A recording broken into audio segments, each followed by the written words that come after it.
I really wanted this movie to be good. I really wanted to like it. I even lied to myself, convincing myself that it couldn't be worse than just okay. Well, I was wrong. I will save the discussion about the lore changes and deviations from the appendices for the end of the video. Let's start by reviewing this movie as a standalone thing. Honestly, it's not very good. One of the first things you will notice by watching it is its runtime.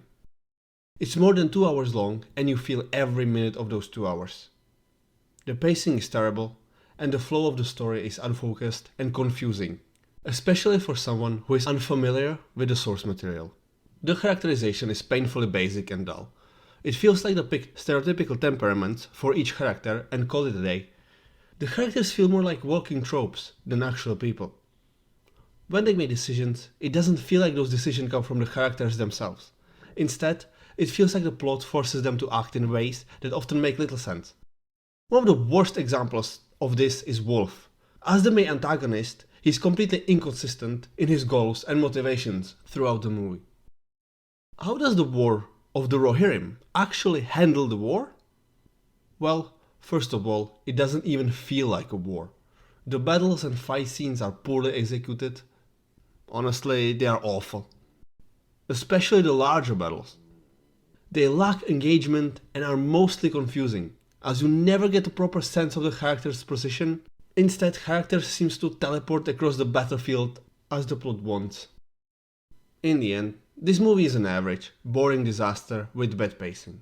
I think one of the main reasons for this is the decision to center the story on Hera, a character so insignificant that she doesn't even have a name in the original lore.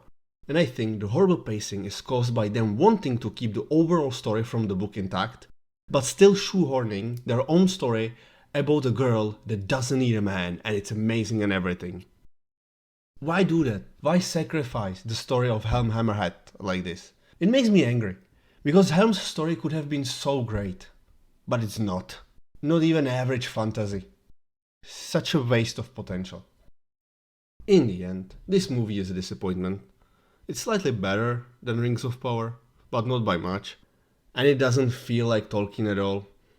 Why even make Lord of the Rings if you don't want to make Lord of the Rings? Make just some random animated fantasy movie and it would probably be better. Such a waste.